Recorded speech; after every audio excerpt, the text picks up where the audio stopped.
Welcome to another episode of Eberhart Outdoors. I've been practicing here for the last 20 minutes off the roof of my house, which is 18 feet to the peak of my garage, to the top of this driveway, and then my yard kind of tapers downhill, so that 25-yard black target back there, that's probably 22 to 24 feet below the feet if I'm standing on the garage. And I'm only shooting 40 pounds, so I'm shooting it. I got a 5-yard target over here, which is basically a chip shot. And then I've got this target, which is 15 yards. And then that black target down there, that's 25 yards. And then I used to shoot 35, but I don't anymore. But anyway, when I was practicing, I thought, you know what? I'm going to do a video on shot placement on different angles. Obviously, you know, deer that are broadside, you know where, typically most people know where to aim. But I'm going to go over different stuff like straight away, straight on, hard quartering, quartering to you, different shots. Because from a saddle, you can shoot straight below you. You can shoot straight down if you can keep your arrow from floating on your rest. You know, you can shoot 1 yard, 2 yards, 3 yards. So typically with a platform out of a tree stand, your platform's kind of in the way for shooting straight down. You can only shoot to the side. So with a saddle, you not only have more tree options, you have more shot opportunities because there's nothing blocking any of your shots. Nothing on your stand that's going to block anything. And I also, video number 36 on Eberhart Outdoors, I have a video of me physically practicing and shooting, watching me shoot from my garage and watching the arrows fly and hit the target. And I talk a lot about practicing in that video, and again, that's video 36. I think I'm on video 150 now, so that's pretty far back, but it's pretty detail-oriented. And next week I start doing my speed tours. I always start doing those after September 20th, you know, after the bucks have been hard antlered for 2 to 3 weeks. You know, they're leaving they're leaving rubs, and they're possibly leaving scrapes at apple trees or oak trees that are dropping acorns, and does are feeding at it. They're leaving scrapes. So I go out and do these speed tours, and that dictates what of my hunting locations I hunt during the early part of the season. So I will be showing a couple of those in the next week and a half. But anyway, I'm going to do a video on shot placement because obviously this is Doreen, a decoy. This is one of my decoys. I have a couple. I have probably 6 decoys. I have 2 like this. These are old carry lights. Typically, you know, your shot placement on a broadside deer is pretty simple. It's going to be just behind the shoulder, a couple inches, and right in the center of the body mass. You know, obviously, if you're up high, you're going to shoot a bit higher, so you're going down through both lungs. You may enter the left lung on this shot angle. You may enter the left lung a little bit high, but you're going to go out low in the right lung. So you're going through pretty much the center of both. If you aim at the center on a kind of a severely downward shot, even though it's broadside, you may only clip the left lung, or the right if you're shooting from the other side. And anytime you clip only one lung, there's an excellent chance you will not recover it. Now the heart's down here, and the heart is not, in my opinion, a recommended shot. It's a very small target. You know, it's probably a 3.5, 4-inch target, whereas your lungs are going to be 12 to 14-inch target. So it's a much larger target, much larger margin of error. A deer will also die faster with the double lung shot than it will with a heart shot because the blood fills up the lungs and the deer drowns, basically.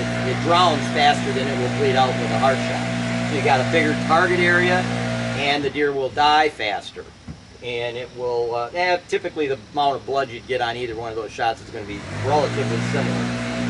But when you're shooting in a deer like this direction or from the front or a hard angle, you know, a hard angle like this where if you take a shot, you're only going to hit one lung, I recommend, and I'm going to show it from my rook in different shot angles, I recommend shooting the deer back kind of behind the rib cage. If you're shooting it from the rear, shoot it back behind the rib cage, which is usually right about here is where the rib cage ends. And that's where the liver is at the end of the rib cage, and then it goes up and kind of goes on each side of the lungs a little bit. And then the paunch the stomach lays underneath the liver. So your stomach's down in here, your liver's up in here. And if you cut the liver that deer will die. It's going to take a little longer to die, but if you back out and leave it alone for 4 to 8 hours, that deer, you will typically find it dead within 200 yards. And if you do go and look for it and bump it, back out, come back in another 4 to 8 hours. It's a really simple procedure as long as you're patient enough to follow it. But that's going to ensure a death, because if you're shooting at a deer from back here and you try to shoot it in, you're not going to hit both lungs. You just can't, because one lung's here and one lung's here. So you're likely, your odds of hitting a single lung are probably 80 to 90%. And even a lot of the dog guys go out and recover deer. If they know you shot a deer in one lung, a lot of times they don't even want to go look for it, because the odds of recovery are very slim. Deer can live with one lung. I've shot 3 bucks where when I gutted them, the lungs, one lung was all scar tissued over that had been shot with a bow before. So an arrow had passed through one lung, but the other lung was good. The bad lung was collapsed, and they were still living on one lung, just like people can live on one lung. So if I were taking a shot at a deer from this angle right here, that white spot is where I would place my arrow. That's going to allow me to hit the front of the liver and the back of at least one lung. Probably just one lung, actually, and possibly even go down into the heart. But my goal is, at this type of an angle, my goal is to make sure I hit the liver. The liver is a large target as well. It's about the size of the lungs. So the liver is a deadly shot. Even if you slice the edge, that deer is going to die. It just gets sick really fast, and it's rare they go over 100 yards before they will bed down in some semblance of cover, and that's where they'll be expired if you give them 4 to 8 hours.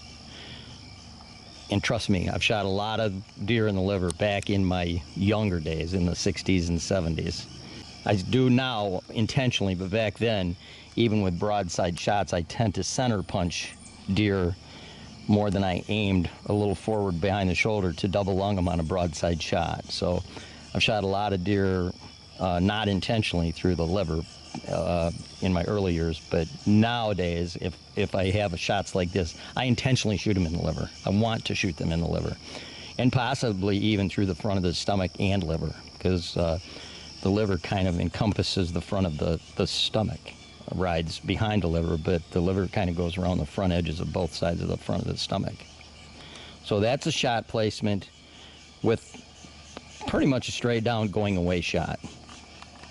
Now here you have a deer facing your tree, pretty hard facing the tree, and that white spot is where you would aim. So you're aiming just on the back edge of the shoulder, and because you're at an angle, a forwarding to you angle, that arrow is going to go into the liver at that shot right there, and it's also going to puncture through the stomach. So you're going to get a liver / paunch hit. And that deer is going to die, again, within 4 to 8 hours. When you know you shot a deer in the liver or stomach, you get out of the tree, you go in the totally different direction that the deer went. You might want to look for your arrow. If you know the deer ran 40 or 50 yards away, you may want to go get your arrow just to see what it looks like, but do not go after that deer. That deer is not dead. It's not like shooting a deer through both lungs and it dies within several minutes. So liver and gut shot deer take a while to die, and as long as you're patient, they'll usually be dead within 100 to 200 yards in a simple grid search the next day. If you shoot them in the evening, we'll find it. Coyotes might be an issue. Hopefully that's not the case, but that it's either deal with coyotes potentially eating it, the percentages of that happening are probably small, or if you go after it, your odds of not recovering it at all are pretty high. So you just want to shoot it off to the side of the spine. That's what I typically do. I want to shoot it just off to the side of the spine and through the liver. And on this shot, I would want to shoot liver / paunch. Now with a shot like this is pretty much broadside, but it's not very far from the tree. You're looking at 5, 6, 7, 8 yards, somewhere in there. But from this high, you want your arrow to pass through the top of the left lung from this angle and go through the center and the bottom of the right lung. So you're going to double lung it, and that deer will die typically within a couple of minutes. lot of times you'll hear it fall or see it fall within sight. So you always want to look at a spot where you're aiming and pretend, just visualize the arrow coming out the other side. So where is your entry from that angle and where is your exit?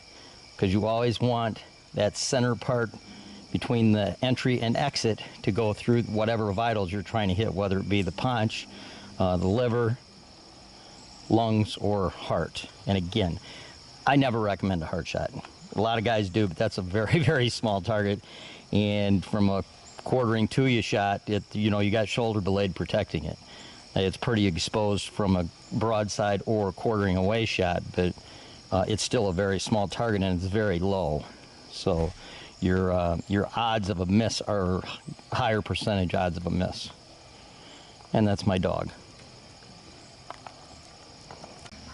So on a shot kind of like this right here, where you got a deer facing the tree, it's not too awful far from the tree, anywhere it's 5, 10, even, whatever the yardage may be.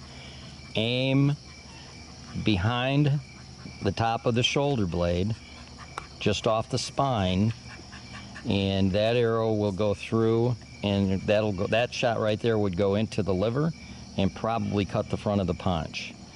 So you're gonna hit both, and either one's a kill shot. You just have to be patient and look for it. Now for obvious broadside shots, like that's a 15-yard target right there from where I'm at, and you can see where I've been shooting it, that's a double lung shot. Same with that black target out there. I don't like shooting at spots. I like shooting at things that replicate the side of a deer. Deer don't have spots on their side to aim at, so I want to aim at the side of a deer. Double lung shots are where you're gonna have your best luck with broadside, or even slightly quartering away or slightly quartering to you shots is a double lung. And that's just a couple inches behind the back edge of the shoulder blade, halfway up the body. And that'll pop both lungs, and that deer will die within a few minutes. And probably will not go more than 100 yards. With these kind of shots where you're targeting the liver, those deers require patience. Lots of times you have to do a grid search to find them. Now, typically, if you shoot a deer in the liver and you leave the deer alone, don't push it whatsoever, they bleed pretty good for a while. They'll bleed good for 100, 150 yards. Then the blood will start to taper off and coagulate. So, if you turn around and leave and don't push that deer at all, there should be a relatively decent blood trail to where that deer's dying. And it's gonna go someplace and die where there's some semblance of cover, the best cover the deer has in the area, and it'll just lay down and die. So it's not gonna be sprawled out like you'd see a double lung shot or a heart shot deer, where you can see the white belly from a distance. There's a good chance it'll be bedded next to something, a log or something like that, in a bedded position. So that big white belly's not going to be showing. But for hard quartering to you or going away shots, I highly recommend, to sum this up, I highly recommend shooting them in the liver. That's a death shot. They cannot survive a liver hit of any kind, and you will recover it. And the liver is a pretty big target. It's as big as the lungs. So my dog just loves to come out here and mess with me. And if I say, squirrel, squirrel, get the squirrels, she'll run and look in all the trees. Border collie, so full of energy.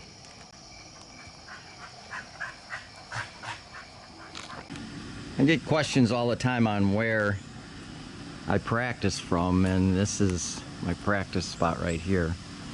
And then over here I have my bow and everything. I just shot a group and put it back up there. So I'm gonna kind of come up the ladder.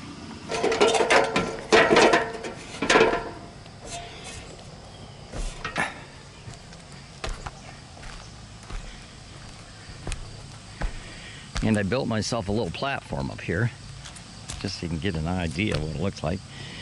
It's just a square piece of plywood, 3/4 inch plywood, on a couple of 4x4s. And there's my close target. That's pretty much point blank. That's my 15-yard target right there. And then that's my 25-yard target right there. Bridget, what's going on? Huh? Squirrel. As soon as I say squirrel, she'll run to the tree. Our season starts October 1. So I start practicing end of August and try to shoot every day, at least 15 arrows. So I like to replicate a similar height as to what I'm hunting from in trees, so that when I'm shooting downward, I've got the same exact form and body posture. You know, when you're practicing on the ground, you're straight up and down. When you're shooting downward, you're like this. So it can make a couple of an inch difference in how your arrows shooting high or not. Typically, if you practice from the ground and then you shoot from your elevation, if you do not use a peep sight, which keeps that same distance consistent, if you don't use a peep sight, you're going to probably shoot a couple of inches high at 20 yards. So practicing from a higher elevation, and you don't have to do that all the time you practice. You can practice from the ground, and then maybe the last week before season, practice from an elevation, and replicate the exact same angles and stuff that you do when you're in a hunting situation. So practicing is really important, man. I've talked to 2 guys already this year, and I'm like, yeah, you've been practicing? And they're like, no, I'm getting ready to go out to the club and make sure my bow's sighted in. Well, you know what? With a crossbow, that's fine, because it's like shooting a gun. But with a conventional bow, or especially with a traditional bow, you need to practice. Traditional bows, you have to practice every day. I mean, you have to keep your form solid. And even with compounds, for me anyway, I know guys that don't practice as much, and they're better shots than I am at this point in my life. But you should practice, at least every other day, and even during season. A lot of guys they quit practicing during season. I had a good friend, probably 20 years ago. He was hunting a 200 and some inch buck out in Iowa, and he didn't practice for 6 weeks. 6 weeks he never shot his bow. And then when that shot opportunity came, he shot, I don't know, probably 6 inches back, and he also shot high. And he basically, he messed up the shot. He hit the deer, but he didn't kill it. And the guy shot it several weeks later with a muzzleloader. So you have to keep practicing to keep your form consistent, your anchor point, your release, everything consistent. That's a big deal. And if you shoot a deer in the liver, you're probably going to get a good blood trail for, like I said, 150, you're going to get a good blood trail for probably 150 yards, maybe 200 yards max, and then the blood's going to start to coagulate, and the blood will basically dissipate. It will get to the point where there's a spot here, a spot there. Very, very hard to blood trail. So you'll get great blood at first with a liver pass through. You'll think, oh man, this deer can't be 50 yards ahead, because there's so much blood. But that will coagulate, dissipate, and your blood trail will get faint and be gone. And if you bump the deer, your odds of recovering them once you bump them are pretty slim, because then they'll run a long ways, and then you won't have a blood trail. So if you do shoot a deer in the liver or the paunch, I recommend doing a grid search. 2 options here. If you can afford it, I highly recommend calling somebody with a dog, a tracking dog. A tracking dog's recovery rate on a liver or a gut shot deer is real close to 100%. As long as the hunter gave the deer ample time to die, that dog will find that deer in minutes. It will not take them long, even if there's lots of deer in the area, because when a deer gets shot, it leaves a stress odor. It's a different odor than just the tracks, the interdigital glands on the deer's tracks. It's a different type of an odor, and dogs can track that even through a deer yard where there's, even in the winter when there's 50 deer in a small zone, they can still track that specific deer because it gives out a different type of an odor. So keep that in mind. And the other option is doing a grid search. Still give it quite a few hours before you go look for it, and then do a grid search, probably with some friends if you have any friends. Just do a organized grid search. Obviously you watch the deer as long as you can, or until it's out of hearing distance, kind of mentally mark where you last heard it, and then 4 to 8 hours later, that's where you go to that spot. You can blood trail it if you want to it, but I typically just go to the spot where I last heard it, and that's where I start doing my grid search. And typically if you've left it a long enough time, it's going to be dead. Now in the new book that I just released recently with Greg Godfrey, everything's on Amazon. It's called Ultimate Guide to DIY Bucks. And if you just go to Amazon and Google John Eberhart books, it's available in paperback, hardcover, e-books, Kindle books, and audiobooks. I did the narration, I did the editing. So everything's loaded on Amazon. And in book volume 3, it's a 3-book series because it is so long and so detail oriented. In book volume 3, there's a complete chapter on recovering whitetails. Bow-shot whitetails, and that goes through every single step of anything to do with recovering whitetails. It also goes through, within the book, it goes through how to practice and what your aim points should be and stuff like that. But anyway, I hope you enjoyed this video. Thank you.